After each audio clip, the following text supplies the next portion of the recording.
Nós vamos ver agora que um levantamento do Departamento de Agricultura dos Estados Unidos aponta que a safra 2023-2024 de soja argentina vai mais do que dobrar o volume da produção do que em relação ao ano anterior. Serão quase 50 milhões de toneladas colhidas agora, contra pouco mais de 22 milhões no ciclo anterior. Sobre esse cenário, eu converso agora ao vivo com o professor e pesquisador do Centro de Agronegócio Global do INSPER, o Leandro Gilio. Professor, seja muito bem-vindo aqui com a gente no canal AgroMais, tudo bem? Tudo bem, obrigado pelo convite. Professor, antes da gente falar dos argentinos, vou aproveitar a sua participação com a gente aqui, vamos voltar um pouquinho o olhar para a gente, para o Brasil. A Conab fala um número, a ProSoja fala ali em outros, as consultorias, outros, enfim. Fato é que a nossa safra 23-24 não vai superar o ano safra recorde que a gente teve aí no último ciclo, né? A gente bota essa questão na conta do clima?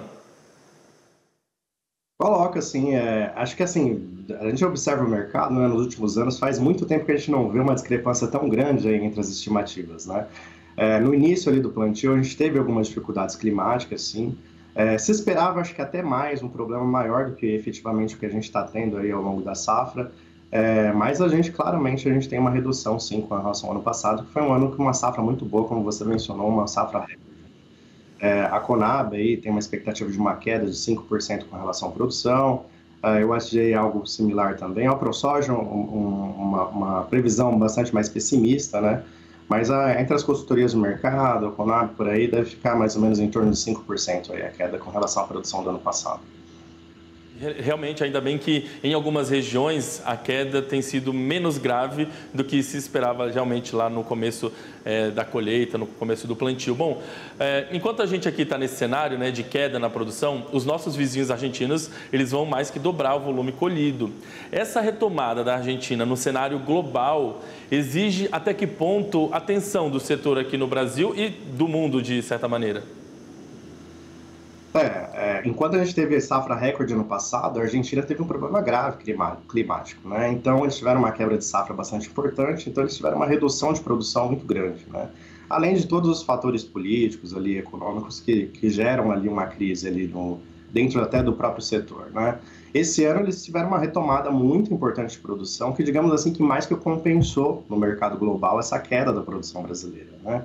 Isso gera um fator de atenção, digamos assim, para o produtor aqui local, até pela queda de preço que a gente tem observado aí desde 2023, né? A gente observou aí por um período e reforçado aqui em 2024, né? A gente está tendo aí uma queda de preço justamente motivada aí pelo excesso de oferta aí no mercado internacional, né? Então, com a Argentina aí com uma produção bastante consistente, né, o mercado acaba elevando aí, né, os seus estoques globais e com isso tem uma tendência aí de redução de preços, né?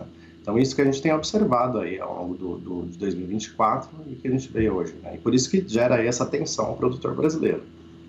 Exatamente essa questão da tensão que eu queria entender exatamente o porquê. Então, de fato, o cenário que está se montando agora vai refletir, já tem refletido nos preços aqui da soja para o brasileiro, né, para o setor brasileiro.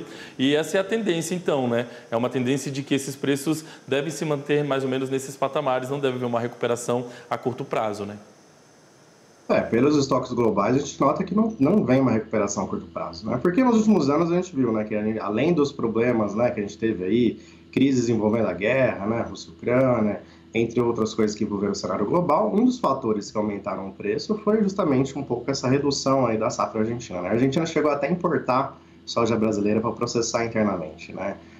Já esse ano eles tiveram uma safra bastante elevada, né? E a Argentina é o terceiro maior produtor do mundo, né? Então, realmente tem uma relevância muito forte aí no mercado global e isso faz com que exerça aí uma pressão sobre os preços, né? Então, realmente, a gente não está nessa safra com um cenário otimista com relação a isso. Então, essa tendência aí deve ser consolidar ao longo dessa safra.